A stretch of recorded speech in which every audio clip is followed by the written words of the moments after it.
Donc voilà, vous avez l'objet répétition miroir. On ne sait pas avoir accès aux vecteurs qui composent le lion. Ils ne sont pas là dans la palette des calques. Et donc, comment est-ce qu'on y a accès? Comment est-ce qu'on modifie le dessin? On va sélectionner comme ça, répétition miroir, c'est une des solutions. Et vous allez faire un clic droit et demander isoler la répétition sélectionnée.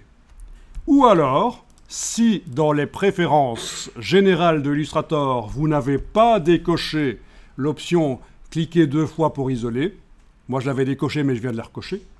Pourquoi c'était décoché? Parce que pour les débutants, Illustrator, quand je parle à des débutants, ils ont tendance à double-cliquer un peu n'importe où sur la page, ils passent en mode isolation, tous les autres objets de la page ne sont pas accessibles, ils se demandent pourquoi, c'est la panique à bord.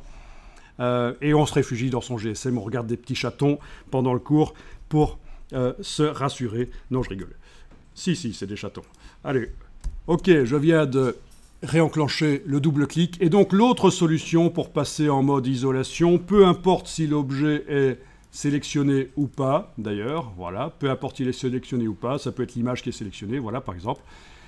À partir du moment où je double-clique, je devrais passer dans le mode isolation de la répétition miroir. Donc on voit le fil d'Ariane ici au-dessus. On est en répétition miroir et on a accès au vecteur. Est-ce que ça fonctionne chez vous? Vous les voyez? Et donc, à partir de là, je vais cliquer avec la flèche noire à côté, rien n'est sélectionné. Je vais prendre un vecteur et vous voyez que c'est en symétrie, ça marche. Alors, par rapport à l'autre système montré avant, si on fait passer au-delà de l'axe un objet, ça ne fout pas tout en l'air. Alors que l'autre système d'avant, l'effet spécial miroir sur l'axe X, si on faisait passer un objet, s'il débordait au-delà de l'axe de symétrie, ça modifiait tout, c'était foireux. Mais là, voilà.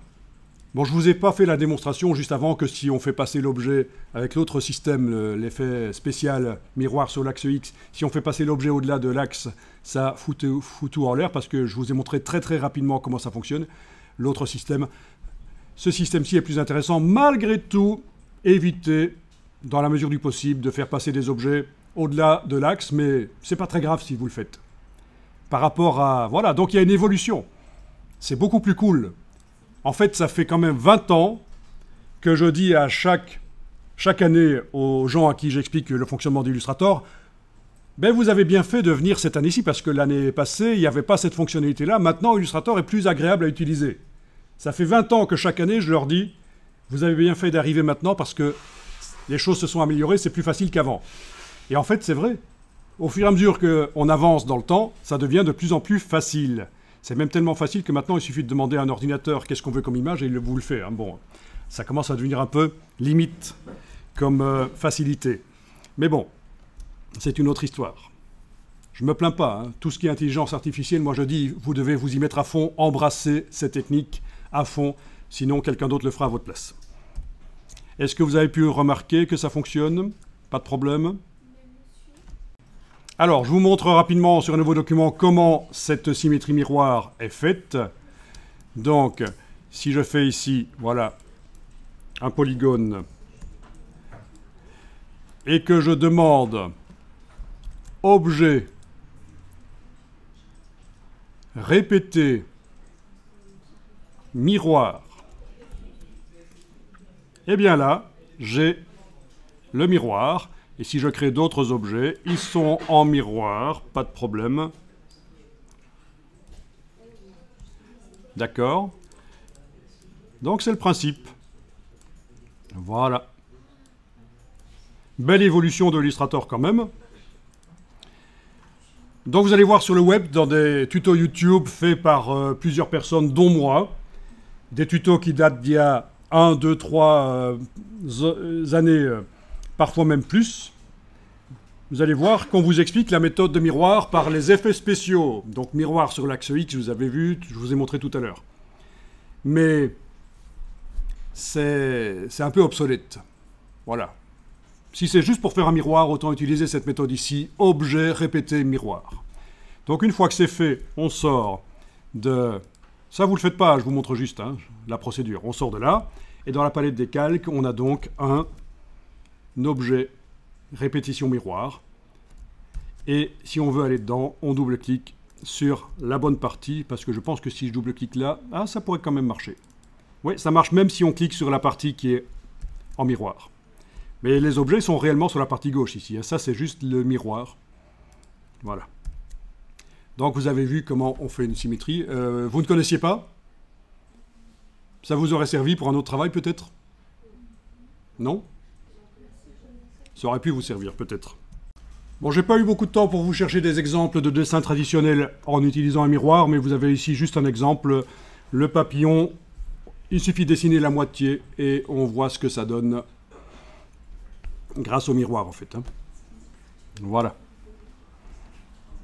Après, si on veut faire le papillon en entier sur le papier, il va falloir, avec un papier calque, aller décalquer la partie de gauche, puis retourner le calque et repasser au crayon. Vous connaissez le système pour... voilà. Ça, c'est la méthode d'avant l'infographie pour faire de la symétrie. Pendant qu'on dessine, on voit ce que ça donne grâce à un miroir qui, en principe, doit être, avec un dispositif, tenir tout seul, en fait. Hein. Voilà.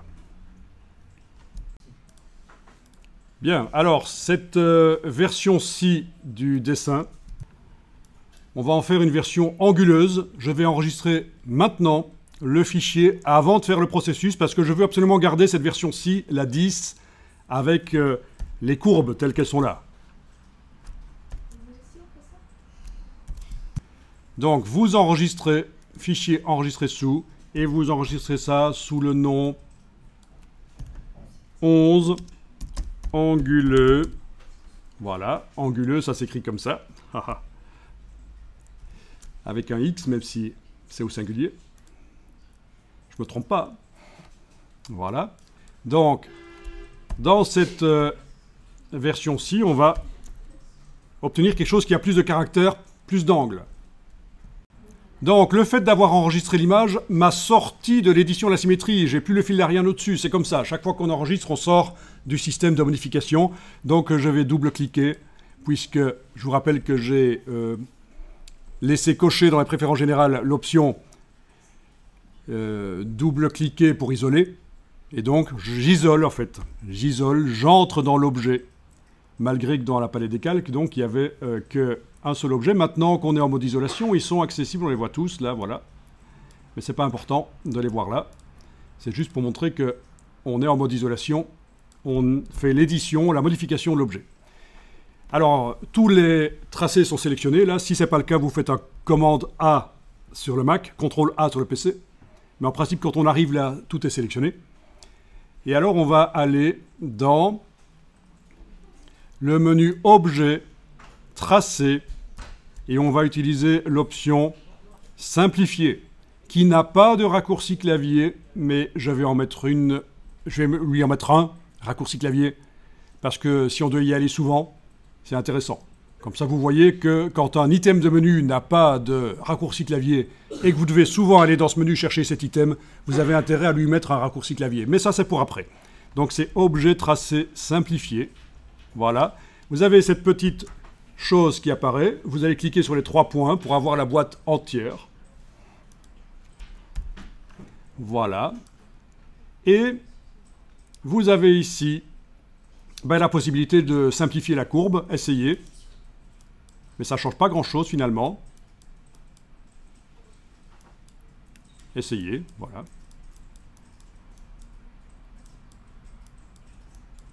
Mais en fait, ce qui m'intéresse surtout, c'est d'aller cocher ceci. Voilà, convertir en ligne droite.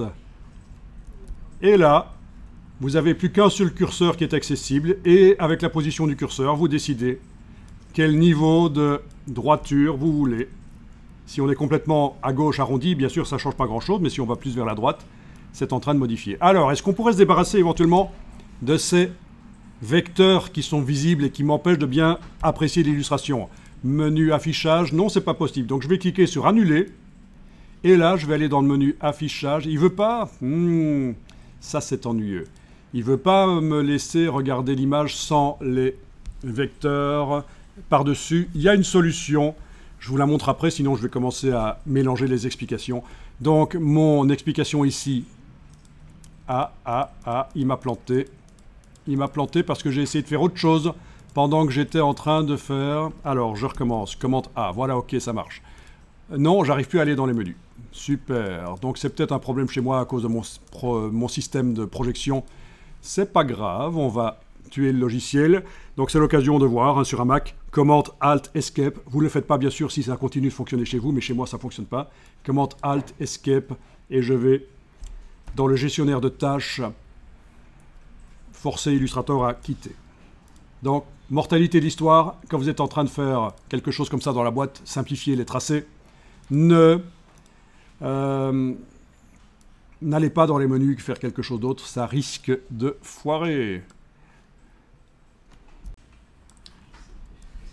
Donc voilà, de retour dans Illustrator après le petit plantage.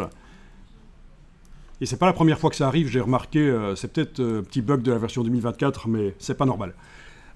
Donc, je vais double-cliquer sur la partie... J'ai pas besoin de la palette des calques, en fait. Je double-clique sur la partie gauche ici. Je passe en mode isolation, tout est sélectionné. Et donc, on en était à Objet, Tracer, Simplifier.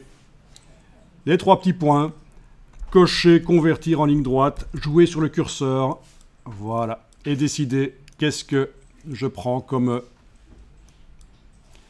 simplification en ligne droite. Et vous cliquez sur OK. Et voilà, vous avez une version différente avec des droites. Vous sortez de la répétition, voilà, de l'isolation. Et vous enregistrez. Et en principe, ah non, il faut que j'enregistre bien moi. Donc j'avais appelé ça symétrie 11 anguleux. À cause de mon plantage, j'ai pas réouvert le bon fichier en fait, mais c'est pas grave, on s'en sort. Voilà. Voilà, vous avez enregistré le fichier. Bon, j'espère que vous n'êtes pas allé trop loin dans la simplification, parce que si les yeux, par exemple, ce sont juste deux droites, l'une à côté de l'autre, vous êtes allé trop loin, et ça risque d'être ennuyeux pour la suite. Il me faudrait quand même une version où les formes restent avec à peu près leur dimension qu'elles avaient. C'est juste que c'est plus des courbes, ce sont des droites. Donc je vous rappelle qu'en fait c'est une broche calligraphique qui est mise là-dessus. Si je vais dans le menu Fenêtre Forme, c'est une broche calligraphique aplatie qui est mise là-dessus. Je le vois quand je double-clique et que je sélectionne un ou l'autre de ces traits. C'est cette broche-là, donc une broche elliptique penchée. Voilà. Et chaque trait n'a pas nécessairement, et là je vais aller dans le menu Fenêtre, Contour, chaque trait n'a pas nécessairement la même épaisseur. Donc celui-ci par exemple c'est un point, donc c'est la broche calligraphique à sa taille normale. Celui-ci c'est... Oui, celui-ci par contre. Ah tiens, il y en a certainement certains qui sont plus épais, je le sais. Ok, ça c'est un groupe, l'oreille là, donc je suis obligé d'utiliser la flèche blanche plus derrière la flèche blanche pour avoir accès à chaque... Ah bah tiens, je pensais qu'ils avaient à certains endroits des épaisseurs différentes. Ah si, celui-là, voilà. Voilà, que je peux même sélectionner sans doute avec la flèche noire. Voilà, 0,75, donc c'est à 75% de la dimension de la broche calligraphique. Donc en fait, la palette contour sert à multiplier ces coefficients multiplicateurs ou diviseurs de la broche, de l'épaisseur de la broche. Oui, vous pourriez tester. Par exemple, ces deux-ci et ces deux-là aussi. Voilà, si je les fais passer à 0,50 au lieu de 75, touche tabulation, ben voilà, ils sont plus fins. Voilà. Ceux-ci, là, clic, shift-clic. Si je les fais passer à 2 ou 3 au lieu de 1, ben voilà, ils s'épaississent. Donc c'est ça l'idée. Hein. Le lion utilise donc dans la palette des formes une broche calligraphique qui est celle-là. Toutes les formes là, tous les traits utilisent cette broche. On leur a mis des couleurs différentes et il y en a certains qui ont des épaisseurs différentes. Et si vous faites un commande Y sur le Mac, CTRL Y sur le PC, vous voyez l'illustration sans les brushes. Donc ce sont des traits qui reçoivent les contours de la broche, mais là on est en affichage du squelette, donc par commande Y. Et vous voyez à quoi ça ressemble réellement. Commande Y, je reviens à l'affichage en couleur. Alors ici, je vais enregistrer sous, et je vais changer. Je vais appeler ça anguleux arrondi. Ah ah, c'est Zarbi. Anguleux arrondi. Mais il devient fou. C'est contradictoire. Ben non, vous allez comprendre. Donc je viens d'enregistrer. Donc j'ai trois versions là, si on résume. J'ai la version 10, la version normale avec plein de courbes. C'est un peu crème chantilly, renaissance. Ça part dans tous les sens, mais c'est courbe. Vous voyez ce que je veux dire? La version 11, elle est anguleuse. Il n'y a que des droites. Et là, on va faire une version anguleuse arrondie. Est-ce que quelqu'un a une idée de ce que ça va être? Bon, rentrez dans le lion. Double-cliquez. Allez dans Objet, Tracé, Simplifier. Objet, Tracé, Simplifier. Vous allez cliquer sur les trois petits points pour voir la boîte complète. Vous allez décocher l'option Convertir en ligne droite. Et vous allez jouer sur les curseurs. Et ça va donc amener des courbes. Voilà, ça va amener des courbes. Voilà. Est-ce que vous voyez là, par exemple? C'est flagrant. Hein. Là, l'œil, j'ai ramené de la courbe sur quelque chose que j'avais rendu anguleux. Si je coche et décoche, c'est flagrant. Vous voyez aussi, ici, ça le fait. Et ça, c'est très intéressant.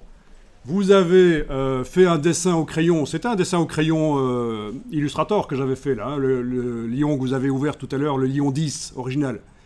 Donc c'était un peu mou comme dessin. On l'a rendu anguleux. Et là, on se dit, bah, on va quand même mettre un peu de courbe. Donc on a à la fois des droites et des courbes, et ça donne un dessin qui est plus intéressant peut-être que ce qu'on avait au départ. Astuce à retenir. Ok. Fichier enregistré, je mets à jour, donc le fichier qui est déjà sur disque dur, anguleux arrondi. Vous voyez ce petit astérix ici? Je ne sais pas si vous avez déjà remarqué. Ça veut juste dire que depuis le dernier enregistrement, il y a eu des modifications. Vous allez voir, dès que je fais fichier enregistré, il va disparaître. Fichier enregistré. Voilà. Comme ça, vous avez l'explication sur ce petit truc qui apparaît à côté du nom dans la barre de titre. Voilà, donc on a trois versions maintenant du lion. Oui, je viens de faire fichier enregistré. J'ai mis à jour le fichier que j'avais déjà enregistré précédemment sur le disque dur. Donc c'est bien le fichier 11 anguleux arrondi qui est mis à jour. Allez, une dernière fois. On va cette fois-ci y aller franco. Enfin, façon de parler, c'est des références un peu puantes. On va y aller franchement, on va dire. Et objet, tracé, simplifié. Et cette fois-ci, convertir en ligne droite. Et n'hésitez pas à y aller pour avoir des lignes droites qui sont très simplifiantes. Voilà, par exemple comme ça. Ça lui donne un petit air asiatique. Ok. Et j'enregistre. Attention, enregistrer sous.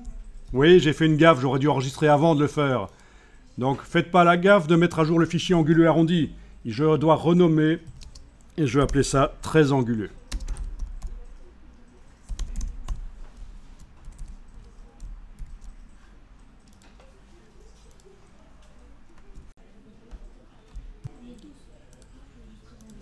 Bien alors, si j'ouvre toutes ces versions, la 10, la 11, anguleux arrondi, la 11 anguleux, la 12 très anguleux, je les ouvre toutes les 4 dans Illustrator. Je demande, quand elles sont toutes les 4, là vous les voyez. Voilà, vous les voyez parmi des onglets, dans des onglets. On va demander qu'elles aillent toutes dans leur fenêtre à elles. Et pour ça, vous allez dans le menu Fenêtre, Disposition, Fenêtre Disposition, et vous demandez tout faire flotter dans les fenêtres. Voilà, donc on a plein de fenêtres flottantes là, ok. Donc ce que je vais faire ici, c'est demander fenêtre disposition mosaïque. Maintenant que elles sont dans des fenêtres flottantes, je demande fenêtre disposition mosaïque et elles se mettent toutes les unes à côté des autres, vous voyez. Très intéressant pour comparer des versions. Voilà. Et alors, je vais zoomer en arrière et barre d'espacement, donc Alt roulette, barre d'espacement pour chacune de ces images, les voir en entier dans leur fenêtre. Quand on a plusieurs écrans, c'est encore mieux. Mais là, j'ai qu'un seul écran, je dois ruser pour arriver à comparer les versions.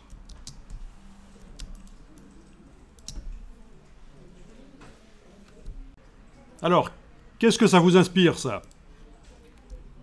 Qu'est-ce que vous pourriez en conclure quand vous comparez toutes ces versions? Il y a quelque chose qui pourrait popper dans votre tête, une idée? Vous avez fait plusieurs versions. Vous avez fait des embranchements créatifs. Au départ du fichier 10, vous avez fait le 11, le 12, le 11 anguleux arrondi. Enfin voilà, 3 versions. Notre travail prend 3 directions différentes.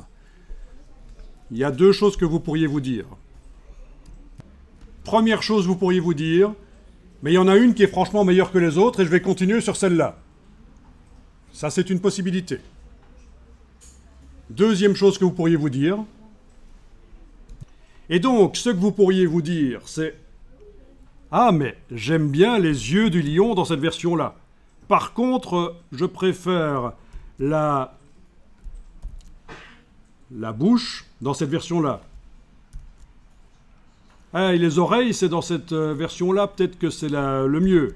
Et, ah tiens, cette version-là, c'est quoi qui est bien? Ah, ben cette version-là, c'est les 2 bords de la crinière qui sont bien, là. Donc, mortalité de l'histoire.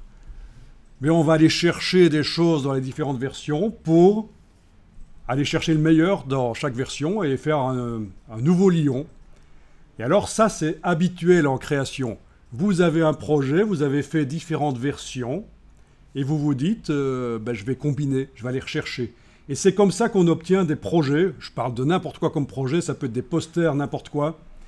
Des projets qui visuellement sont riches, parce qu'en fait, le final, le résultat final est issu de plusieurs versions du projet. On est allé chercher différents éléments dans les différentes versions. On a quelque chose qui est visuellement riche. Ben, on va faire ça ici, on va aller chercher. Donc là, je vais créer un nouveau document, fichier nouveau. Document pour l'impression, c'est bien. Format lettre, c'est bien. En fait, ça n'a pas trop d'importance. Alors attention quand même ici, dans la boîte nouveau document, dans les options avancées, c'est toujours bien de choisir couleur RGB. Ça vous indique que vous venez juste de vous éloigner du modèle de départ. Lettre. Ça ne veut pas dire que c'est pas bien de faire des documents RGB dans Illustrator. Alors, est-ce que vous devez faire des documents CMJN ou RGB? Si c'est pour l'impression, ça doit être CMJN. Si c'est pour l'écran, ça doit être RGB. Pas nécessairement. Même pour l'impression, on peut démarrer d'un document RGB. Tout ça est un peu complexe. Il faudrait que je vous explique. Les deux sont bons. Choisir un document CMJN ou RGB. Dans l'absolu, les deux sont bons. Ça dépend de ses habitudes de travail, de comment on fonctionne. Mais ne vous dites pas que je fais un document RGB et que ça ne pourra pas être imprimé. Au contraire, c'est ce que Adobe préconise depuis plus de 20 ans. Faites des documents RGB, même pour l'impression. Et le plus tard possible dans la chaîne graphique, vous le convertissez en CMJN dans le CMJN que l'imprimeur vous indiquera. Parce qu'il existe plusieurs CMJN, Euroscale Coated, Fogra 39, Fogra 27, etc. Ça dépend du papier sur lequel on imprime. Je ne m'étends pas plus là-dessus. Je débug juste un peu, je débulk, comme on dit. Ceux qui se diraient, tiens, c'est bizarre, ce ne sera donc pas un document pour l'impression. Mais non, ça pourrait être un document pour l'impression. Alors voilà le document, je vais le détacher de l'onglet là, voilà. Et je vais peut-être le mettre au centre. Voilà, il est au centre.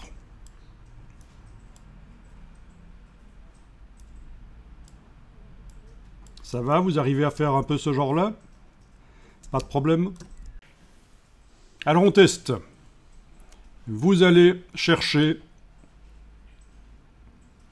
Attendez, il faut d'abord qu'on... oui. Non, ça...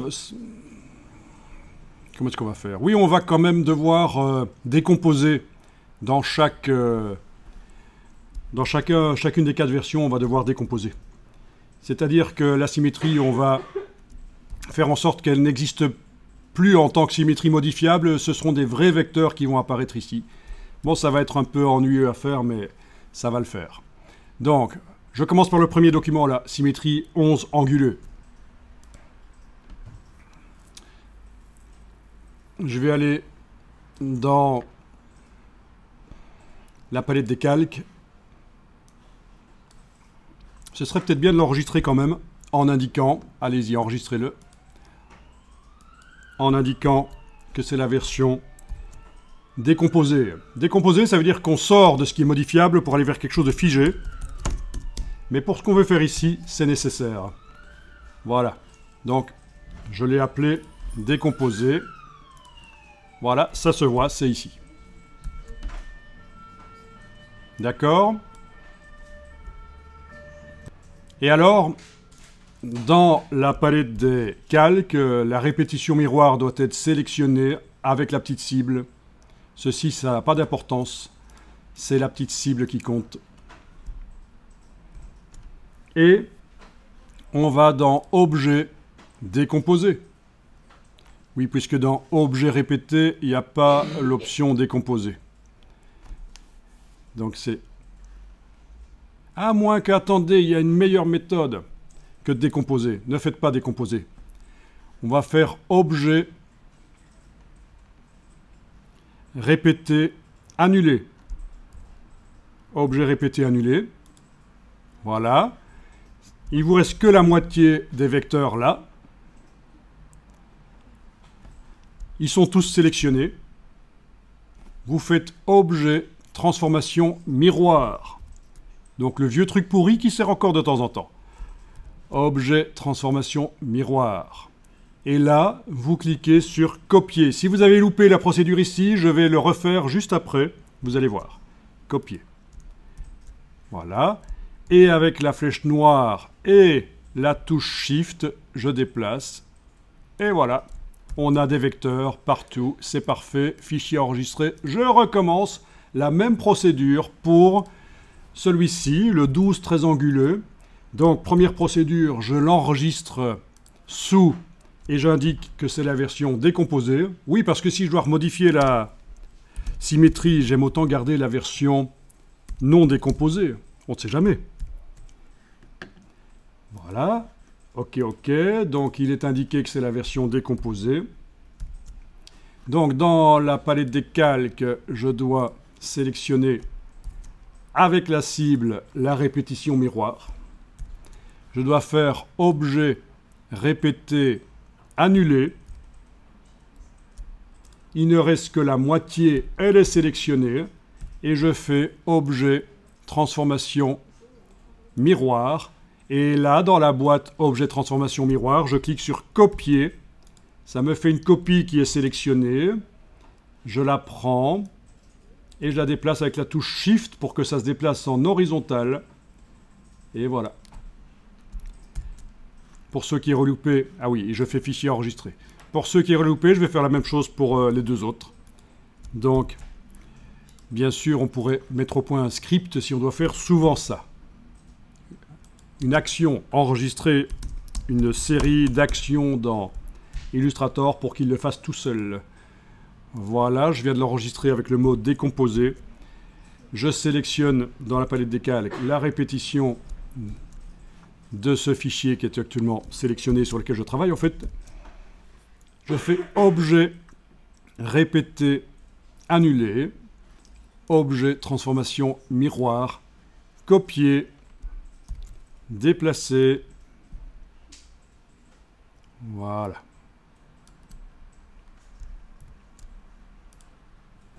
Même chose ici. Enregistrer sous. Décomposer.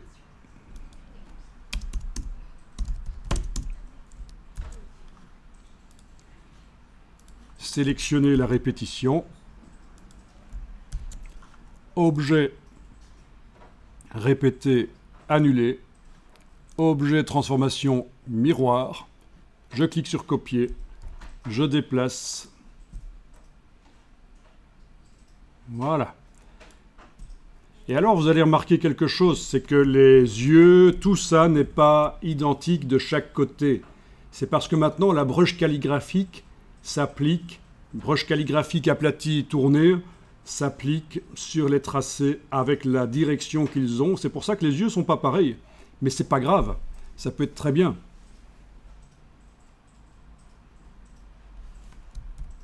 On ne va pas complexifier les choses ici. On va dire que c'est bon comme ça. Dans la vraie vie, personne n'a un visage parfaitement symétrique. Et donc, le fait que de chaque côté, ici, ce n'est pas nécessairement la même chose à cause de la broche calligraphique, ou grâce à la broche calligraphique, ben, c'est pas grave. Voilà, est-ce que j'avais enregistré celui-là? Fichier enregistré, voilà. Et là, on est prêt à démarrer sur notre 5e fichier vierge que je vais aller rechercher par le menu fenêtre, le bas du menu fenêtre. C'est celui-là, le sans titre. Voilà, il est là. Donc ici, au niveau de l'apprentissage Illustrator, je suis un peu ambitieux parce que j'amène un côté productivité qui vous permet de faire du graphisme rapidement. Ça permet de dégager plus de bénéfices. Il est possible que vous ayez suivi ou que vous allez suivre une formation Illustrator où on va vous expliquer qu'il faut dessiner à la plume, mettre des couleurs,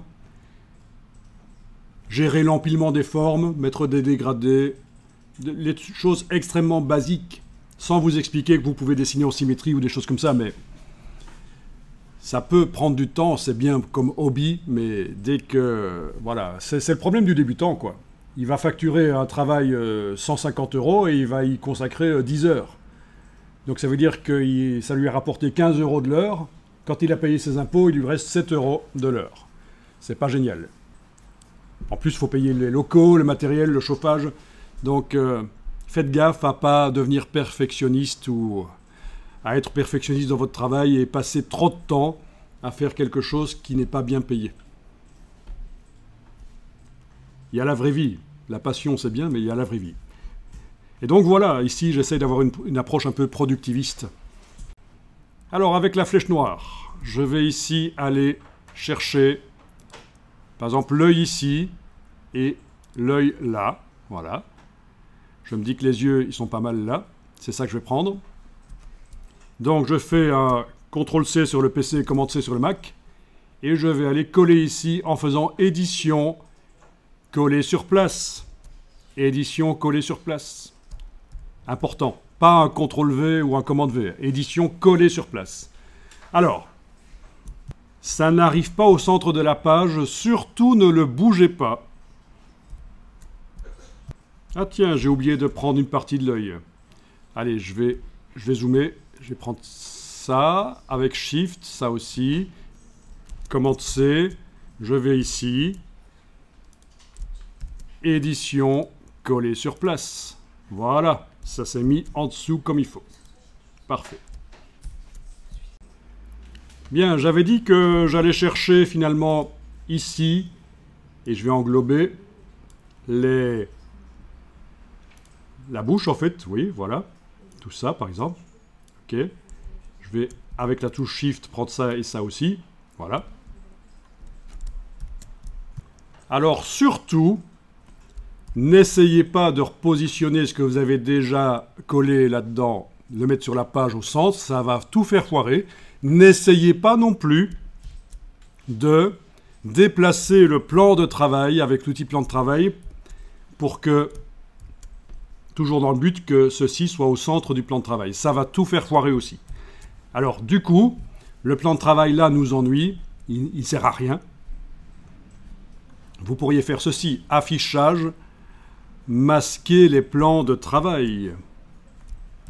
Et là, pour ce document-là, on a une page blanche. Vous pouvez, avec la touche barre d'espacement, positionner les yeux correctement au centre. Donc, il n'y a plus de plan de travail visible. Donc, j'en étais à aller chercher ici. J'ai sélectionné ça, la gueule, dans la partie courbe, parce que je trouvais que c'était très bien à cet endroit-là. Je fais un CTRL-C. Je vais dans mon document du milieu ici. Et je fais édition, coller sur place. Donc c'est CTRL-SHIFT-V pour ceux qui veulent utiliser le raccourci clavier. Et voilà, ça arrive au bon endroit. Parfait. Donc on est en train de combiner des choses comme ça. La crinière, j'avais dit que je la préférais ici. Donc je vais sélectionner ça avec Shift, ça aussi. Ça aussi. Ah, quoique, peut-être qu'à un autre endroit, c'est mieux cette partie-là. Oui, non, je vais juste prendre la partie basse de la crinière ici. Ça, et avec Shift, ça aussi. Voilà. Ok, ces 4 lignes-là. Ah, d'accord. Il y a quand même celle-là qui s'est prise. Ok, je vais la prendre aussi alors. Shift, Shift, ok. CTRL-C sur le PC, Commande-C sur le Mac. Édition, coller sur place quand je suis revenu travailler sur le document du centre, là, et voilà. Enfin, vous comprenez la logique. Hein. Les oreilles, je les trouve bien dans quoi? Les oreilles, c'est peut-être dans cette version-ci qu'elles sont bien. Donc, clic, Shift-clic. Oui, c'était un groupe. Hein. Toutes les formes de l'oreille sont dans un groupe. Donc, avec la flèche noire, tout se sélectionne. Je fais CTRL-C, Commande-C. Je vais dans le document du centre, édition, coller sur place, voilà. La crinière, le dessus, là, où est-ce qu'on va aller chercher? On va peut-être dans cette version-là, voilà. Clic, Shift-clic, copier, ici, édition, coller sur place. Voilà. Il nous manque des formes, mais où est-ce que je vais aller les chercher? C'est les formes qui font le visage ici, c'est où qu'elles sont le mieux? Compte tenu que je peux encore changer les brushes, hein, il faut penser à ça. Moi, je vais les prendre ici, finalement. Et donc, vous voyez, je vais combiner une version anguleuse et une version non anguleuse.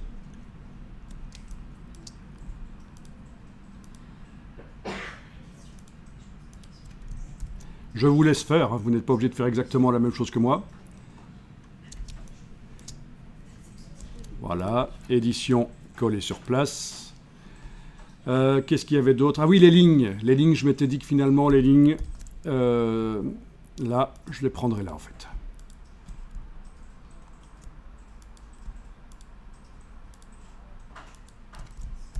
CTRL-C, et ici, édition, coller sur place. Etc. Vous avez compris le principe, et c'est comme ça que vous obtenez une illustration qui est la combinaison de plusieurs illustrations, plusieurs versions. Et voilà, ça peut être sympa. Il ne serait pas interdit d'essayer de faire des superpositions, voilà.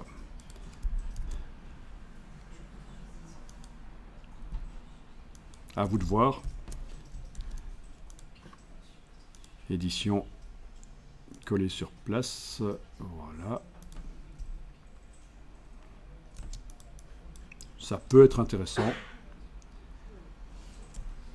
Sinon, j'annule, et avant de coller, je vais supprimer ces deux parties-là. Voilà. Édition, coller sur place. Vous voyez, c'est de la créativité. Personne ne peut vous dire comment vous devez faire les choses.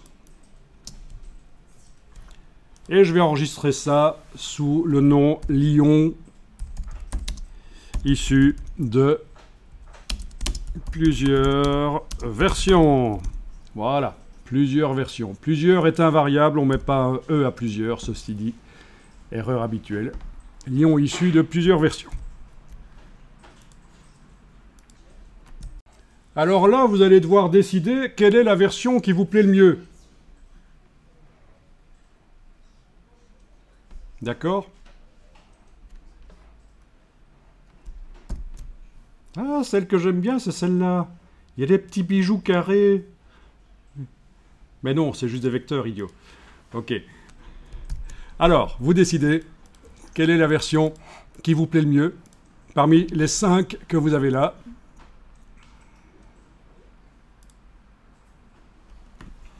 Logiquement, ça devrait être quand même celle du centre, mais pas nécessairement. Peut-être que vous vous dites j'ai foiré. C'est peut-être pas une bonne idée. Ça arrive de se planter. Ça fait partie du processus. On teste. Les logiciels permettent de faire des tests sans que ça coûte de l'argent. Vous n'avez pas gâché du papier ou quoi. Juste un peu de temps, mais c'est pas grave, ça fait partie du processus. Ok, je vais prendre celle du centre, finalement, et je vais fermer les autres, alors, voilà.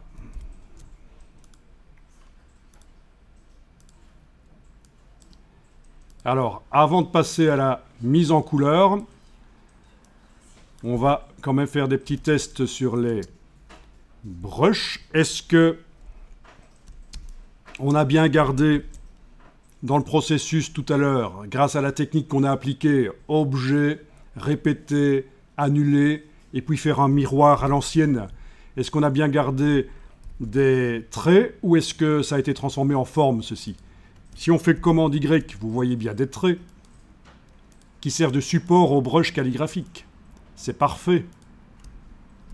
Parce que ça va nous permettre de tester d'autres brushes. Alors, je vais enregistrer le fichier ici en indiquant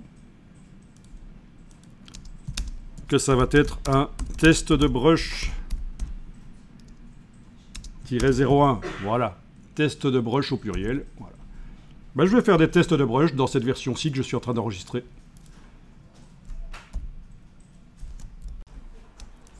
Donc, qu'est-ce que vous pourriez faire? Eh bien, écoutez, vous allez, sans rien sélectionner, aller dans la palette des formes, menu fenêtre, forme.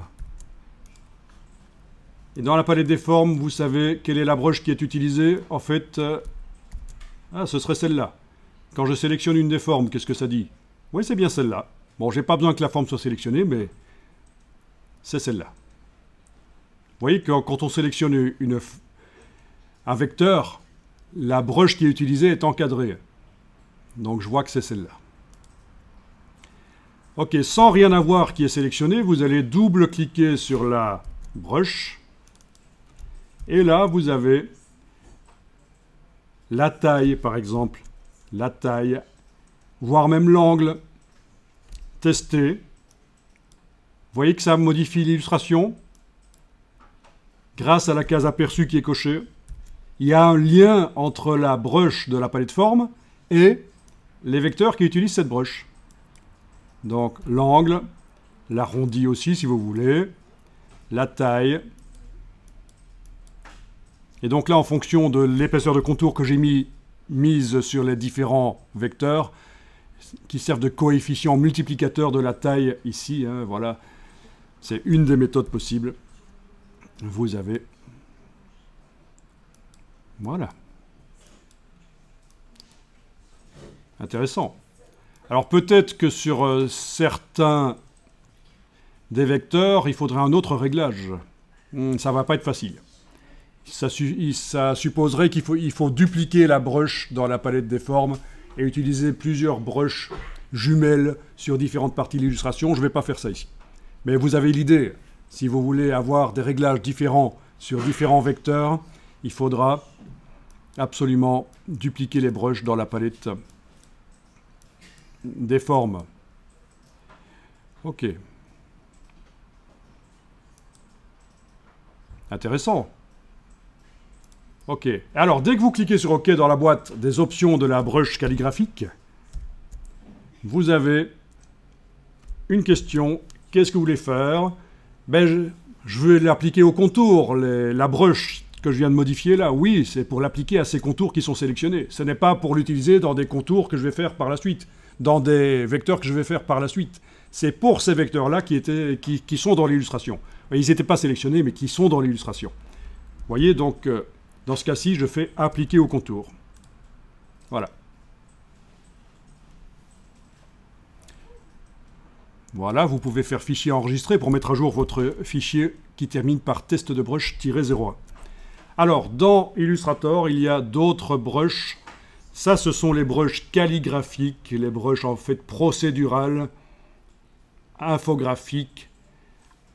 Il y a des captures d'impression, ce qu'on appelle les brushes artistiques. Il y a des brushes de motifs. Il y en a plein qui sont disponibles ici, dans les palettes. Voilà. Bah écoutez, vous pouvez tester juste pour voir. Allez dans le bas à gauche de la palette des formes, dans la bibliothèque, et allez chercher par exemple artistique aquarelle par exemple, voilà. À partir de là, vous devez sélectionner un vecteur, peut-être l'autre en face, avec la touche Shift, voilà, et appliquer la brush. Et pour bien voir ce que ça donne, vous pouvez demander affichage, masquer le contour de sélection ou le raccourci commande H. Voilà. Alors ça donne pas grand chose, mais je vais essayer la série de brushes suivantes dans le menu en passant avec la petite flèche vers elle, pas les calligraphiques. Voilà, par exemple celle-ci. Voilà. Voilà. Ensuite, je teste. Il y en a encore. Voilà les peignes. Voilà. Ça, c'est une technique de peinture traditionnelle, les peignes. Et alors, il faut penser à aller dans la palette contour, menu fenêtre, contour, pour diminuer éventuellement l'épaisseur. 0,5, 0,25, voilà. Vous voyez ? J'essaie avec d'autres brushes encore. Enfin, voilà, vous avez l'idée. Et il y a encore aussi les brushes de motifs, d'autres types de brushes dans Illustrator, c'est assez vaste. Ah tiens, celle-là, elle donne pas mal, mais je vais augmenter son épaisseur. Voilà. Et donc, l'idée, c'est d'obtenir quelque chose qui est plus naturel comme effet. Donc, c'est ce que Adobe a intégré dans Illustrator depuis quelques années, la possibilité de faire des choses qui ont l'air un peu plus naturelles au niveau du résultat. Bon, ici, c'était juste pour vous montrer les brushes pour ceux qui ne connaissent pas. Je vais revenir en arrière à la brush telle qu'elle était juste avant, la brush calligraphique. Et pour ça, je vais utiliser l'historique de Illustrator, menu fenêtre, historique. Tout ce que vous faites sur l'illustration est enregistré dans l'historique. Et là, la dernière chose que j'ai faite, c'est appliquer une brush artistique. J'ai modifié l'épaisseur du contour. J'en ai appliqué d'autres. Je vais remonter avec la roulette. Voilà, j'en étais arrivé là, en fait. Au moment où je faisais les options de la brush, de la forme calligraphique. Donc, depuis quelques années, dans Illustrator, il y a, comme dans Photoshop depuis très longtemps, cette palette historique qui vous permet de revenir en arrière, d'aller en avant. C'est facile. Bon, j'aurais pu faire fichier version précédente aussi, ça aurait fonctionné, puisque je l'avais enregistré. Bon, ici, ce serait peut-être intéressant de se débarrasser de toutes les couleurs. Donc, on va faire un CTRL A. Ah tiens, commande A, CTRL A, j'ai tout sélectionné. Ça ne se voit pas. Pourquoi? Pourquoi je ne vois pas que ça se sélectionne? Vous vous souvenez tout à l'heure, pour bien voir l'application de la brush, j'avais demandé affichage, masquer le contour de sélection. Eh bien, je vais demander maintenant affichage, afficher le contour de sélection. Ben oui, c'est le gros piège. Si on ne se souvient pas de ça, on se dit, ben tiens, Illustrator, il est en train de bugger. Je vous rappelle que les bugs se situent généralement entre le dossier de la chaise et l'écran. Si vous voyez ce que je veux dire. Ok, donc tout est sélectionné. Dans la palette des outils, je vais mettre en avant le contour. Il vous met des points d'interrogation pour vous dire qu'il y a plusieurs couleurs sur les différents contours qui ont été sélectionnés. Il ne sait pas vous dire quelle est la couleur précisément de ce qui est sélectionné, puisqu'il y en a plusieurs. Et là, dans la palette des nuanciers, voilà, dans la palette nuancier, attention, le noir ici est un noir quadri, il n'est pas hyper profond. Je vais peut-être aller créer mon propre noir RVB. Oui, parce que regardez, si vous l'appliquez, On a l'impression que ça va, c'est noir, mais en fait c'est du gris très foncé. Ça simule l'impression. À l'impression sur le papier, l'encre noire n'est pas tout à fait noire, elle est gris très foncé. C'est un gros piège, ça, les différents noirs qui existent dans les logiciels d'infographie. Là, je vais dans la palette nuancier Nouvelle Nuance.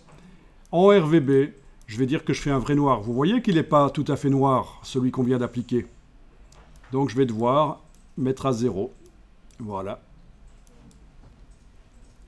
Voilà. Et je peux l'appeler noir RVB. Si je... Les noirs RVB, voilà, je peux l'appeler noir RVB. Global, je laisse cocher, c'est bien. Ok. Le voilà. Avec le petit triangle blanc qui indique que c'est une couleur globale, mais je ne vais pas m'attarder ici pour vous réexpliquer ce qu'est une couleur globale. Ok. Donc, j'enregistre. Ok, pour aller au fond là-bas, parce que le nom commence à devenir long, j'utilise la flèche qui va vers le bas sur le clavier. Voilà. Mais il vaut mieux ne pas faire des noms aussi longs que ça.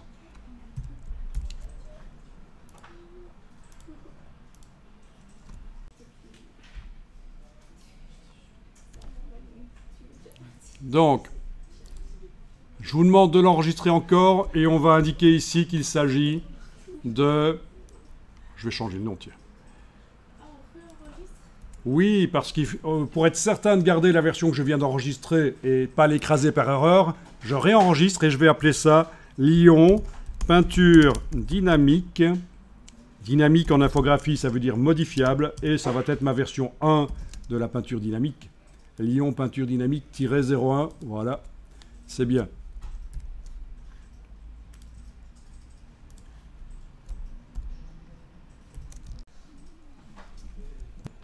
Alors on sélectionne tout. Alors je vous dis tout de suite, il y a des trous dans le dessin. C'est fait exprès, c'est pas un dessin comme un enfant ferait. C'est un dessin avec des ouvertures et ça c'est très bien. C'est expressif. Ici dans Bing, vous le faites pas, je vous montre, hein, j'ai juste recherché animal. Je suis allé dans la partie images. J'ai enclenché les filtres. J'ai demandé spécifiquement des dessins et vous voyez les dessins avec des traits fermés comme les enfants le font. Donc ce n'est pas extrêmement graphique en fait ce genre de dessin. Ça peut être intéressant parfois. Vous avez ici des dessins qui peuvent servir pour faire du coloriage. Avec vos connaissances de Illustrator, vous pourriez faire des dessins, des livres de coloriage et les vendre. Grâce au print on demand, ça ne coûte rien de vendre des livres maintenant. L'impression à la demande. Petite parenthèse que je ferme ici. Mais donc voilà, on a plein de dessins fermés. Ce n'est pas nécessairement ce qu'il y a de plus expressif. Bien sûr, en demandant ça dans Bing, il me met plein de coloriage en fait. Hein, puisque vous savez que c'est un hobby, le coloriage de dessin. Et vous, en tant que graphiste, vous êtes capable de faire des choses à colorier. C'est ça qui est intéressant. Bon. Alors, on va aller dans Objet, Peinture dynamique. Et là, dans Objet, Peinture dynamique, vous avez les options. C'est pour régler les options d'espace pour la prochaine peinture dynamique que vous créerez. C'est pour ça que ce n'est pas un bouton OK ici, c'est un bouton par défaut. Au niveau de la détection des espaces, vous allez demander décalage personnalisé et indiquer le maximum 25,4. Il s'agit donc d'aider Illustrator à trouver des formes. Par exemple ici, cette partie ici, c'est une forme tout ça. C'est le visage du lion. Mais il y a des trous. On va l'aider à trouver que c'est une forme tout ça, malgré qu'il y a des trous. Il ne va peut-être pas y arriver. On va voir. Donc, vous cliquez sur « Par défaut » quand vous avez réglé la détection d'espace en décalage personnalisé 25,4. Voilà. Donc, la peinture dynamique, c'est un système que Adobe a mis en place suite aux demandes d'utilisateurs pour pouvoir dessiner des dessins sur des formes non fermées. Parce que sinon, on devait toujours fermer les formes pour arriver à mettre de la couleur, des dégradés, des motifs dedans. Et c'était un peu foireux. Je vous montre. Ne le faites pas. Voilà, si je dessine au crayon différentes choses comme ça, c'est une forme, et je mets une couleur de fond,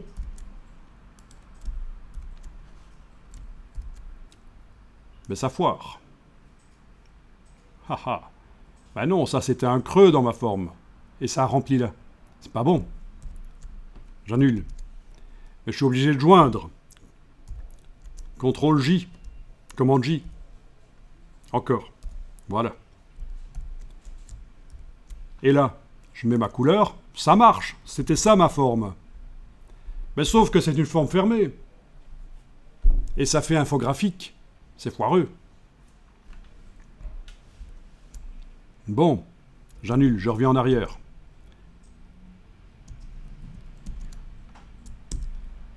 Je vais sélectionner ça, copier, puis demander CTRL-J une fois, deux fois, mettre ma couleur, enlever le contour, voilà, demander édition, coller sur place, voilà, et j'obtiens déjà quelque chose d'un peu mieux.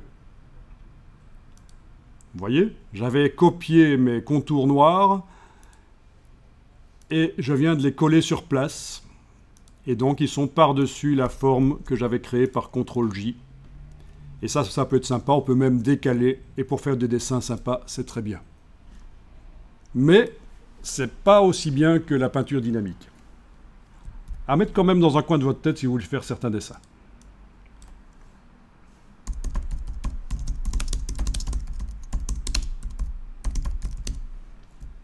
Voilà. En tant que graphiste, Illustrator, c'est vraiment le logiciel à connaître.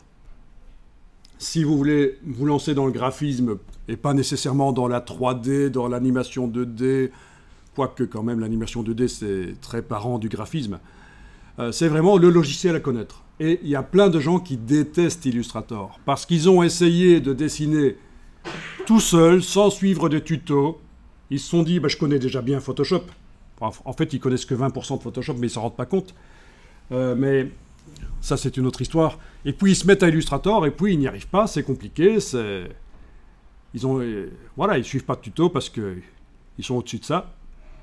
Et donc, ils détestent. Et donc, il y a très peu de gens sur le marché de l'emploi qui connaissent très bien Illustrator. Donc, si vous voulez vous spécialiser dans Illustrator, en plus d'autres choses, hein, bien sûr, il ne faut pas que ça. Ça peut être un plus sur un CV. Alors, palette des calques. Qu'est-ce que nous avons ici? Dans le calque. Plein de tracés. Il y en a même qui se trouvent dans des groupes. On se demande pourquoi, je ne sais pas trop. C'est parce que j'ai fait des effets spéciaux sur eux, de spirales notamment. On a un effet spécial qui a servi à faire les spirales. C'est un effet, enfin un outil en fait, de déformation qui est la tourbillon. Mais bon, c'est sans doute pour ça qu'il y a des groupes. Peu importe, en tout cas ce sont des tracés, plein de tracés. Bien.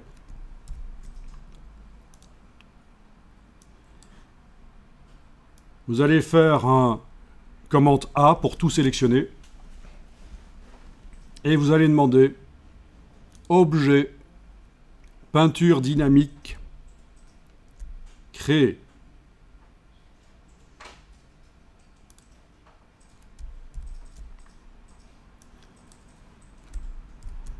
Alors, il y a visiblement des formes qui avaient un aspect. Vous voyez, c'est de ça dont je vous parlais tout à l'heure. Si vous choisissez l'interface qui a cette couleur-là grise, vous ne voyez pas qu'il y a des cibles grises qui ont un aspect.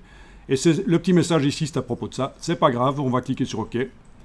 Voilà, donc toutes les brushes calligraphiques ne sont pas là. C'était transformé en traits normaux, mais c'est pas grave. J'ai gardé le fichier ancien avec les brushes. On le réutilisera plus tard. Et on a donc une peinture dynamique ici. Est-ce que vous voyez votre objet peinture dynamique? Vous enregistrez le fichier sous un nouveau nom. On va enregistrer la progression dans le travail. Donc ici, ça va être 0,2.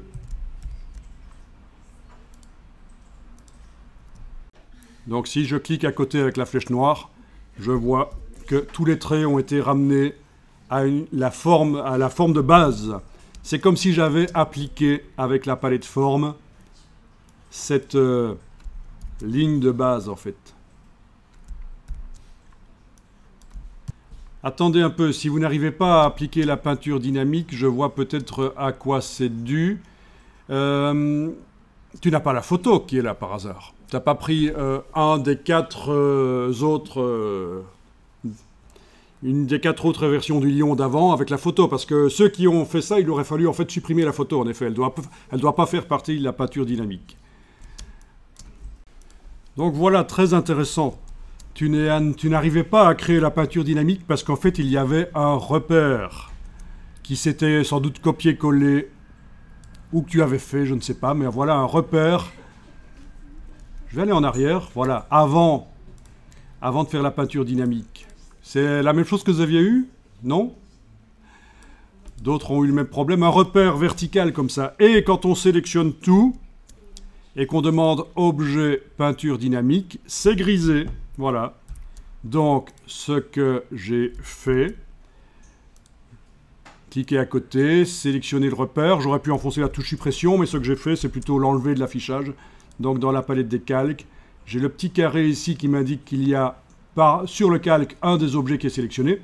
Si le carré était grand ici, ça voudrait dire qu'ils sont tous sélectionnés, mais là, il est petit. Et par ici, par le côté, je repère, mais c'est facile parce que je viens de le faire là, il est tout au-dessus, mais ça ne sera pas toujours le cas, parfois il sera tout en dessous. Le repère est là, je l'enlève de l'affichage, je fais à nouveau tout sélectionner, objet peinture dynamique, créer, ok, et voilà, et ça marche. Donc très bien que ça te soit arrivé, parce que j'avais oublié de dire que, en effet, s'il y a une image à côté, l'image du lion qui est toujours là, qu'elle est sélectionnée avec, s'il y a le repère qui est sélectionné avec, on ne peut pas faire la peinture dynamique parce que ce ne sont pas des tracés. Voilà, alors, peinture dynamique, que je sélectionne par la palette des calques. Et je peux aller voir les options, objet, peinture dynamique, option d'espace. Et vous voyez qu'ici, il est indiqué OK et non plus par défaut parce que c'est les réglages pour cette peinture dynamique-là. Alors,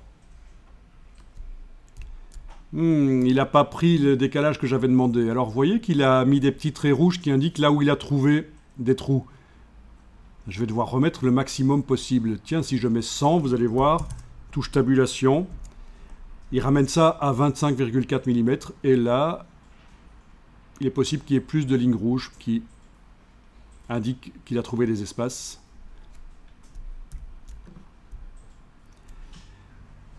« 25,4 » c'est un pouce anglais. C'est pour ça que c'est une mesure bizarre. OK. Et donc, on va voir si ça fonctionne. Vous allez chercher derrière l'outil concepteur de forme, ce qui suppose que vous avez la palette des outils en mode avancé. Tous les outils apparaissent. Vous vous souvenez, tout à l'heure, on est allé là-dessus et on a demandé ici avancer. Vous entrez là-dedans et vous allez chercher l'outil sélection de peinture dynamique. Alors, le pot de peinture dynamique ne nous servira pas, on ne va pas l'utiliser. C'est un truc vraiment foireux. L'outil concepteur de forme n'a pas grand-chose à voir. Quoique, c'est un peu un cousin quand même, si. Mais bon, moi ce qui m'intéresse, c'est l'outil de sélection de peinture dynamique. Et alors, quand vous survolez, est-ce que vous arrivez à voir qu'il y a différentes formes? Non, ça ne marche pas. Hein. Ça ne marche pas. Il va falloir aider Illustrator. Ah oui, quelque chose d'important à faire. Double-cliquez sur l'outil sélection de peinture dynamique. Et là, vous indiquez que les contours, il ne doit pas arriver à les sélectionner, c'est juste les fonds qu'il va sélectionner. Vous décochez contour. Ok, on peut quand même déjà tester sur le grand fond qui est là, vous cliquez. Est-ce que ça marche comme ça chez vous aussi? Et dans la palette nuancier, vous allez chercher une couleur que vous attribuez. Voilà, je vais mettre celle-là. En fond. Voilà. C'est foireux, il ne m'a pas pris l'oreille ici, mais de toute façon, c'est foireux. Dès le départ, je le savais. Hein.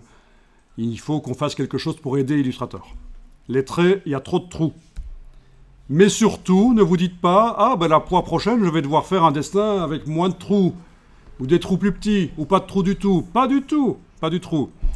Donc, vous devez, en fait, être libre de faire vos dessins comme vous voulez.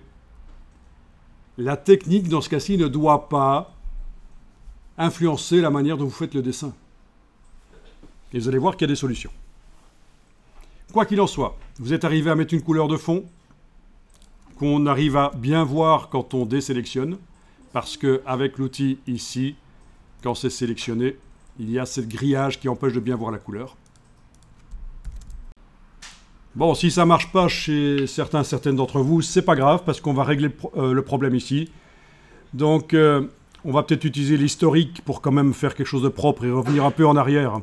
Donc, menu fenêtre historique, je vais revenir juste avant l'application de la nuance. Voilà. J'aurais pu faire un CTRL Z, commande Z, c'était la même chose. Mais enfin, l'historique vous montre visuellement ce que vous annulez. C'est l'application de la nuance qu'on a annulée. On est revenu à cette étape-là. Donc ici, vous allez prendre le crayon qui est derrière l'outil Shaper. Vous avez le crayon. Vous allez choisir de dessiner au crayon avec... il faut enlever la couleur de fond et il faut mettre une couleur de contour. Vous allez prendre autre chose que du noir, parce qu'on a déjà du noir. Je vais prendre ici de l'oranger, par exemple. Voilà. Et je zoome et je vais au crayon dessiner. Voilà. Alors, il ne faut pas essayer de faire ça nickel, mais je bouche les trous, en fait. Voilà.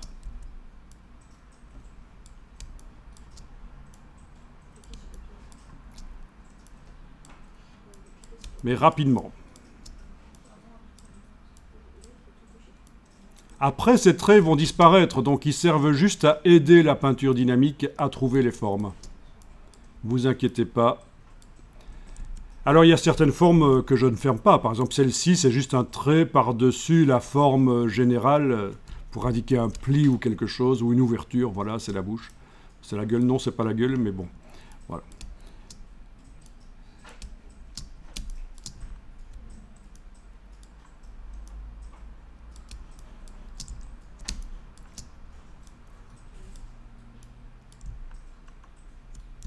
Faites ça juste pour le visage dans un premier temps, ce sera bien, peut-être.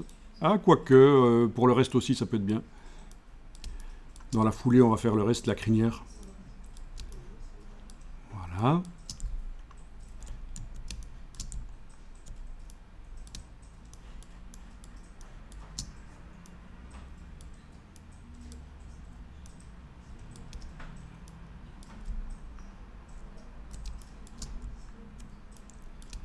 Évidemment, avec une tablette graphique et un stylet, ça irait plus vite qu'à la souris. Bon. Je pense que on arrive au bout du processus, là.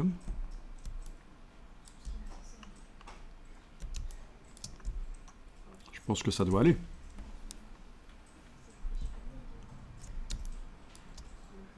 Et donc, tous les traits qu'on vient de faire sont en dehors de la peinture dynamique, comme on le voit, si je scrolle vers le bas, voilà, la peinture dynamique est là et les traits sont en dehors.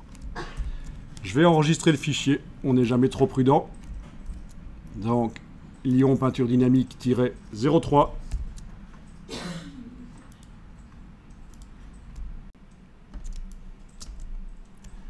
Et alors, pour que ça aide la peinture dynamique, voilà ce qu'il va falloir faire. Dans la palette des calques, je vais cliquer sur la vignette. Donc, je ne sélectionne pas avec la cible, je clique sur la vignette du trait qui est le plus au-dessus. Puis, je descends, je scrolle. Et avec la touche Shift, je clique sur la vignette du trait qui est le plus en bas. Donc, ils sont tous sélectionnés entre. C'est comme quand on gère des fichiers dans l'explorateur de fichiers. La touche Shift, ça sert à sélectionner les deux extrémités et les intermédiaires. Et je prends la vignette là et je la glisse dans la peinture dynamique. Voilà. Ils sont dedans. Ils sont quelque part plus bas. Non, ils ne sont pas plus bas, ils sont au-dessus, mais en fait, ils ont changé de couleur.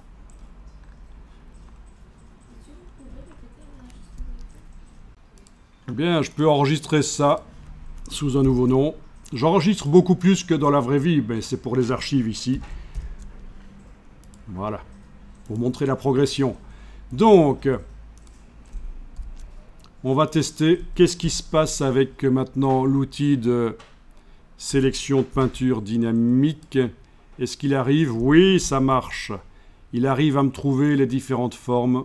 Enfin, pas toutes. Celui-là, il foire, celle-là. Mais il arrive à en trouver quand même pas mal. On est d'accord? Par rapport à tout à l'heure.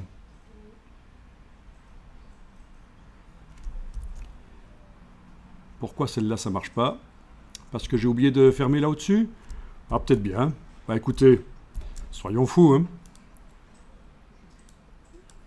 Je ferme. Ces deux traits, clic, shift-clic, je les déplace dans la peinture dynamique. Voilà. Voyons un peu ce qui s'est dit avec l'outil de sélection. Ah, toujours pas. Il est récalcitrant pour cette forme-là du centre. Mystère. C'est pas grave, on peut gérer ça par la suite. Ah, pourquoi? Ok. Fait parfois des choses bizarres.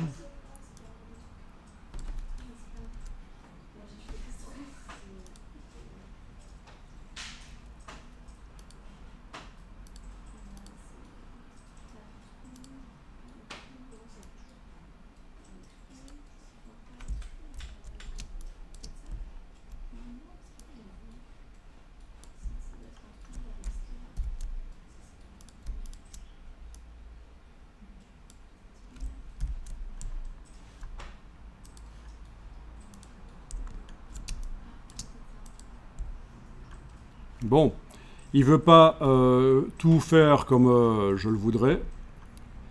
Ah, il y a encore des trous, c'est pour ça, peut-être. Sinon, j'allais dire qu'on peut annuler la peinture dynamique et la recommencer, mais pour que techniquement ça marche, mais on va voir. Donc, vous allez pouvoir, grâce à ça, mettre en couleur des dessins beaucoup plus complexes encore que celui-ci. Celui-ci est assez simple, il n'y a pas beaucoup. Ah ben ça marche là, voilà. Oreille, ça marche. Les yeux, chaque œil séparément. Le visage, ça. Il n'y a pas encore tellement de formes, hein, je veux dire. Mais c'est intéressant, ce sont des formes ouvertes. Donc l'idée de cet exercice, c'est d'utiliser un système pour coloriser un dessin à forme ouverte. Parce qu'après, évidemment, tous ces traits orangés vont disparaître. Et je vais remettre une broche calligraphique sur les traits qui actuellement ont une broche de base. Donc n'hésitez pas à enregistrer. Si ce n'est pas parfait chez vous, si toutes les formes ne se sélectionnent pas, c'est pas grave. On est ici pour comprendre le principe de fonctionnement. Bon, vous êtes prêts à mettre les couleurs? Donc je sélectionne le visage, voilà. Ça devrait marcher à peu près comme ça chez vous. On va mettre un dégradé dessus plutôt que de mettre une couleur unie. Donc, dans la palette nuancier, je vais aller chercher dans le bas de la palette nuancier dégradés, et j'ai les bibliothèques de dégradés. Je vais commencer par celle qui concerne le bois, par exemple. Une palette s'est ouverte. Je l'agrandis pour tout voir. Dans le menu de la palette, vous pouvez, comme moi, choisir affichage par grande vignette. Comme ça, vous avez les grandes vignettes. Le bois, ici, on va l'appliquer sur le fond. C'est bien le fond. Et voilà, j'applique le dégradé à l'un ou l'autre. À chaque fois que je teste un dégradé, bien sûr, il s'ajoute au nuancier du document. Mais c'est pas grave. Je ne vois pas bien ce que ça donne parce qu'il y a ce grillage qui est par-dessus. Si vous faites commande H, CTRL H sur le PC, commande H sur le Mac, le grillage s'en va temporairement et vous voyez ce que ça donne. Je vais essayer avec une autre forme. Ah ben celle-là, voilà. Commande H pour voir qu'elle est bien sélectionnée. Et j'applique éventuellement un autre dégradé. Et voilà, en supposant que ça donne bien, on ne sait pas. Commande H. Voilà. Alors, c'est dégradé, ça c'est la première bibliothèque. Alors, menu fenêtre, dégradé de couleur. La palette dégradée de couleurs peut être agrandie. D'abord, je la rends flottante. Je la prends parce que si elle est coincée là-bas sur la droite, c'est foireux. Hein, comme ça, c'est foireux. Je la prends et je la rends flottante.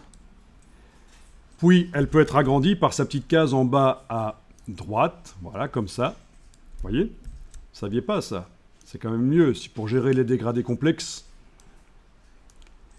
On peut déplacer une couleur du nuancier sur une partie du dégradé. Ça se modifie en temps réel derrière. Voilà, ça se voit. Ah tiens, je vais sélectionner celle-là. Voilà, commande H, c'est bien ça qui est sélectionné.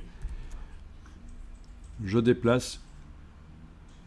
Voilà, on voit que ça fonctionne. On arrive à modifier une partie du dégradé. On peut jeter une couleur en la prenant et en la sortant. Voilà. Il y a possibilité de gérer les transparences pour chacune des couleurs, mais ça n'est pas intéressant ici. Mais on a quelque part l'opacité. Voilà, pour chaque partie du dégradé, l'opacité peut être modifiée. Si c'est pour modifier l'opacité de tout le dégradé, bien sûr, on va modifier l'opacité de l'objet plutôt que du dégradé, de tout le dégradé. Enfin, voilà, ça se gère dans la palette aspect, c'est une autre histoire. Vous voyez à peu près le principe des dégradés. Donc, on peut démarrer d'un dégradé existant et le modifier par la palette dégradée. Par contre, l'angle, ça ne va pas fonctionner si je choisis l'angle ici. Vous voyez, ça foire. L'angle, ça disparaît parce que nous sommes dans une peinture dynamique, ça ne fonctionne pas. Je vais remettre 0 degré ici, voilà.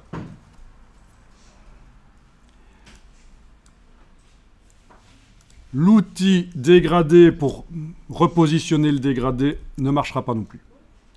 Tout ça, il faudra le faire après avoir décomposé plus tard la peinture dynamique. Là, vous en êtes à l'étape où vous appliquez les dégradés. Alors, je vais resélectionner cette forme-là. Commande H, c'est bien celle-là qui est sélectionnée. Il y avait d'autres bibliothèques de dégradés dans le menu quand vous êtes allé là tout à l'heure, dans la palette nuancier. Ici, dégradé. Il y avait ciel, blablabla. Mais tout ça, vous y avez accès par les petites flèches ici. Donc, vous pouvez tester l'application d'autres dégradés sur les différentes formes. Voilà. Donc on ne sait pas vraiment aller plus loin ici. Pour montrer comment le dégradé s'applique sur la forme, changer sa direction, etc. C'est pas évident. Donc, c'est pas évident. Donc, voilà. Même chose pour les motifs. Pour arriver à modifier un motif qu'on a mis, ce ne sera pas évident. Alors, je vais sélectionner cette forme-là. Alors, un motif... Ben, je vais dans le nuancier chercher les motifs. Il y en a des milliers sur le web. des dizaines de milliers disponibles des motifs. Et même des motifs pixels peuvent être utilisés. Donc, mais par contre, là, on est assez limité. Bien sûr, on peut faire ses propres motifs dans Illustrator, mais là, je vais dans le nuancier en bas, dans la bibliothèque, jusque motifs, et je vais aller dans décoratif et héritage décoratif, par exemple. Voilà. Et même chose, vous pouvez demander, si vous voulez, dans le menu ici, d'avoir de l'affichage background vignette, et vous allez tester. Alors, certains motifs ont de la transparence. Par exemple, je sais par expérience, mais ça ne se voit pas, que celui-là, les parties blanches, c'est des trous, en fait. Donc, si on place l'objet au-dessus de choses qui ne sont pas blanches, on verra la couleur de l'objet à travers les losanges blancs ici, c'est des trous. D'autres motifs n'ont pas de transparence. Donc, je vous laisse tester. Allez-y.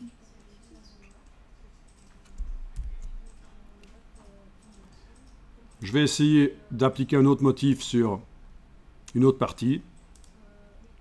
Je vous laisse tester. Voilà.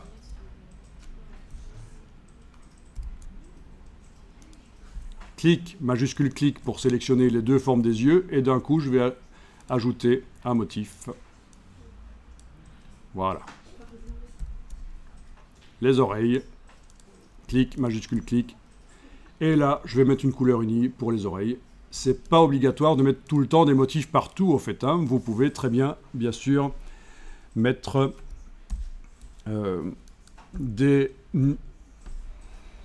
comment dire, des couleurs unies, des dégradés. Et aussi, parfois, on peut faire passer à travers la forme, on voit une image. On s'en sert comme masque. Enfin, il y a plein de possibilités dans Illustrator.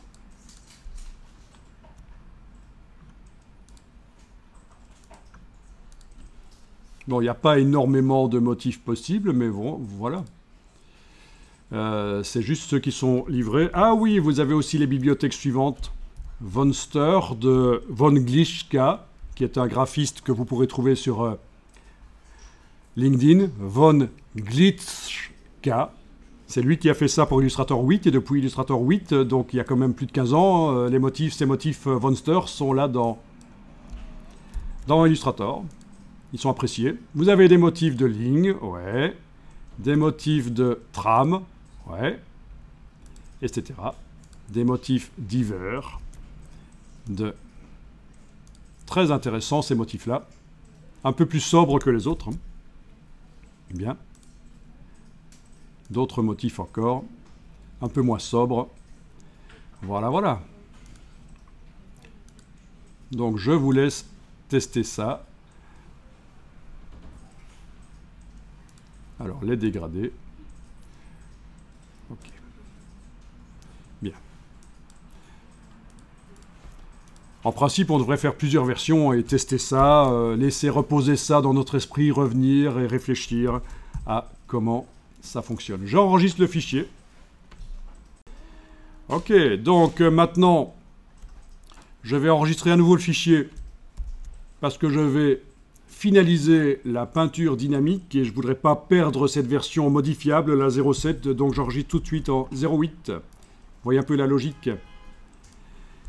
Et donc, on suppose qu'on a fait le boulot et on va aller dans la palette des calques, sélectionner la peinture dynamique avec la petite cible ici.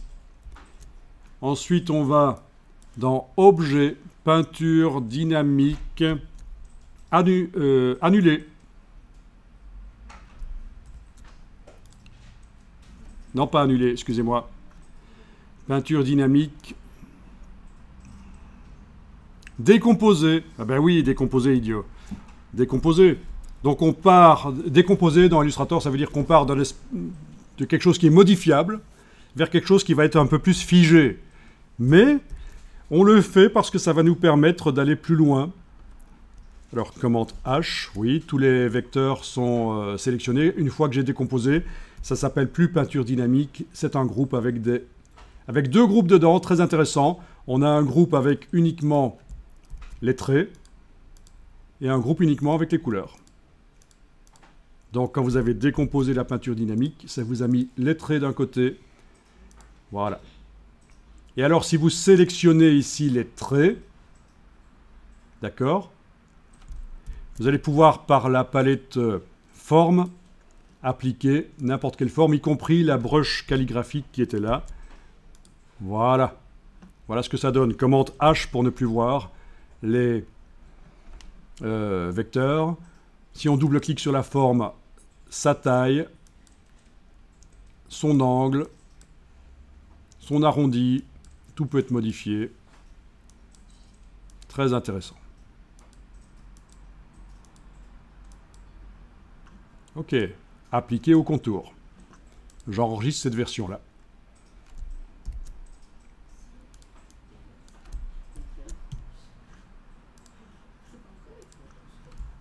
Donc c'est intéressant et assez puissant pour faire des illustrations rapidement. Et bien sûr, ce genre de choses, la peinture dynamique, est applicable sur un dessin qui n'a pas été fait en symétrie. Ça peut même être un dessin que vous avez dessiné au bic sur un papier photographié, vectorisé avec l'option... Si vous le vectorisez avec l'option ici, contour, votre dessin au trait, sans l'option fond, ça vous fait des traits sur lesquels vous pouvez mettre des brushes. Donc, c'est assez puissant. Après, il faut faire le transfert. Hein. Le but d'ici, c'est après, sur vos propres travaux, faire le transfert de ce qu'on voit. Alors, maintenant que c'est décomposé, on va pouvoir modifier les dégradés et les motifs. Ah oui, il y a un truc foireux. Vous m'avez rien dit. Mais si, il y a un truc foireux. Avec la flèche blanche, je vais sélectionner un de ces traits. Pourquoi j'y arrive pas? Il faut que j'arrive à sélectionner un de... Ah oui, c'est commande H, je ne vois pas quand je sélectionne. Voilà. Un de ces traits orangés. D'accord? Qui servait à boucher les trous. Et puis je fais sélection, identique, couleur de contour. Donc il me sélectionne tous les traits orangés. Et puis je vais éventuellement, touche suppression, les supprimer, ou leur donner aucune couleur de contour. Comme ça je les garde au cas où, on ne sait jamais. Voilà. Et donc là, c'est un peu plus correct comme dessin. Voilà. Alors ici, avec la flèche blanche plus, parce que j'ai affaire à un groupe, deux groupes d'ailleurs, un pour les traits et un pour les couleurs. Avec la flèche blanche plus, j'arrive à sélectionner une forme ou l'autre. D'accord? Je sélectionne par exemple la forme du dégradé qui est rouge là autour de la crinière, le voilà. Et maintenant, avec l'outil dégradé ici, je vais pouvoir tracer dans un sens ou l'autre. Et alors que tout à l'heure, quand j'étais en peinture dynamique, j'y arrivais pas. Avec la touche Shift, c'est même calé sur les axes, ça peut être intéressant. Il est toujours modifiable par la palette dégradée, bien sûr, ces couleurs sont modifiables. Par la palette dégradée, dont on a ici une sortie, je veux dire, dans la barre contrôle. On peut le mettre en radial. Tiens, je vais quand même faire apparaître la palette dégradée de couleurs, menu fenêtre dégradée de couleurs. Et vous avez ici, quand vous avez choisi radial, vous avez possibilité d'inverser le dégradé, si vous voulez. Bon, une fois qu'il est mis, avec l'outil dégradé, on peut tracer pour influencer la manière dont il se met, bien sûr. Voilà. Ah, cet annotateur de dégradé m'ennuie. Affichage. Masquer l'annotateur de dégradé. Voilà. Parce que je fais par la palette dégradée, j'ai pas besoin de le voir. Voilà. J'inverse éventuellement. Ouais. Voilà. Finalement, en linéaire, c'était pas plus mal. Bon. Évidemment, ici, j'ai pas beaucoup de temps pour m'intéresser au graphisme et au choix des couleurs. Intéressez-vous aussi éventuellement, et là je vais faire fichier enregistré, intéressez-vous éventuellement à ce nouveau type de dégradé qui existe maintenant dans Illustrator, avec des petits points qu'on va mettre, et on leur donne à chacun, en fait, une couleur qu'on veut, qu'on va choisir dans le nuancier. C'est la nouvelle méthode récentes en 2023 pour faire des dégradés. Ok. Voilà. Je vais les déplacer, les couleurs, sur les petits points. Ok. Ces points sont déplaçables, supprimables, si on sélectionne et qu'on fait touche suppression. Voilà, supprimable. Voilà. C'est ça qui est génial, ils sont déplaçables. C'est un peu comme un filet de dégradé pour ceux qui ont vu un peu à quoi ça ressemble un filet de dégradé. Mais c'est différent. Ok, bon. C'est plus facile que le filet de dégradé et ça ressemble au filet. Mais le filet reste une méthode de dégradé intéressante. On n'a pas vu le filet de dégradé ensemble, hein. C'est quelque chose qui prend du temps. C'est une autre méthode pour faire mettre des dégradés avec un filet ici, filet. Une grille, quoi. Ok. Je m'intéresse maintenant à la forme motif. Donc, vu que j'ai un groupe, je dois bien sûr utiliser la flèche blanche plus. Je clique à côté pour désélectionner. Je sélectionne cette partie-là. Voilà. Il y a un motif dedans. Comment je fais pour modifier la dimension du motif ? On voit bien que c'est le motif là qui est sur le fond. Eh bien, je double-clique là-dessus. Outil de mise à échelle. Je double-clique. On a la boîte de mise à échelle. Je décoche transformation d'objet et transformation de motif doit être cochée. La case aperçue est cochée. S'il n'y a pas d'objet sélectionné, ce ne sera pas cochable. Je vais ici changer. Je vais par exemple mettre 50. Attention, si vous mettez 1 à 1%, votre motif va se répéter 10 000 fois plus qu'à 100%, puisque c'est 100 en largeur, 100 en hauteur, ça fait 10 000. Si votre ordinateur est lent et un peu faible, ça risque de foirer. Je mets 50, touche tabulation, voilà, il est plus petit. 25, touche tabulation, il est encore plus petit. Ah tiens, je veux le plus grand, 200, touche tabulation, il est plus grand. Ok. Si je reviens dans cet outil mise à échelle en double-cliquant, ça revient à 200%. Et si je veux diminuer, je dois remodifier. Par exemple, ici, 50%, touche tabulation. Voilà. Pour modifier la rotation, ce sera ici, double-clic sur l'outil rotation. Toujours même chose, uniquement transformation motif coché, case aperçue cochée, et là je peux tourner. Mais dans le cas de ce motif qui va dans tous les sens, c'est pas génial, ça ne sert pas à grand chose de faire une rotation, mais pour d'autres motifs qui ont vraiment un sens bien marqué, ce sera utile. La position, ce sera en double-cliquant sur la flèche noire, toujours transformation de motif uniquement coché, et vous allez pouvoir taper des données ici qui vont modifier la position du motif en horizontal et en vertical. Chaque fois, il faut indiquer plus 10, par exemple, mm, touche tabulation, et voilà, il s'est déplacé d'1 centimètre. Ici, en vertical, moins 5 mm, donc millimètres, touche tabulation, il s'est déplacé en vertical. Donc avant c'était horizontal, je me suis peut-être trompé, et là c'est vertical. Voilà. Ok, ok. Vous avez appris des choses aujourd'hui. Je pense qu'en fait je vais vous dire quelque chose. Franchement, c'est pas pour vous cirer les pompes, mais vous en connaissez peut-être plus que certains graphistes qui sont là depuis 15 ou 20 ans, parce que eux n'ont pas mis à jour leurs connaissances. Ils n'ont pas eu le temps, pas pris le temps, de mettre à jour leurs connaissances par rapport à tout ce qui est apparu dans Illustrator. Et alors peut-être qu'ils font des choses que pendant 1 heure, alors que ça prend maintenant 3 minutes pour le faire. J'ai sélectionné ici la forme de l'œil. Je vais demander sélection, identique, couleur de fond. L'autre œil se sélectionne aussi tout seul, mais là c'était facile, j'aurais pu le faire avec Shift-clic. Et puis, je vais mettre à jour la dimension du motif, donc double-clic sur l'outil de mise à échelle, et voilà, et on peut mettre à jour. Voilà, amusant. Non, 50 ou 40 c'était mieux, voilà, 40, ça lui fait des yeux hypnotiques, et voilà. Il faut qu'il y ait une raison de le faire, évidemment, hein. C'est pas juste décoratif, ça fait peut-être partie d'une histoire, voilà. Si c'est une illustration d'une histoire, d'un livre, bien. N'oubliez pas que chaque trait peut être sélectionné et vous pouvez modifier son épaisseur par la palette contour, essayer des brushes calligraphiques ou autres. C'est une autre histoire. Vous avez la technique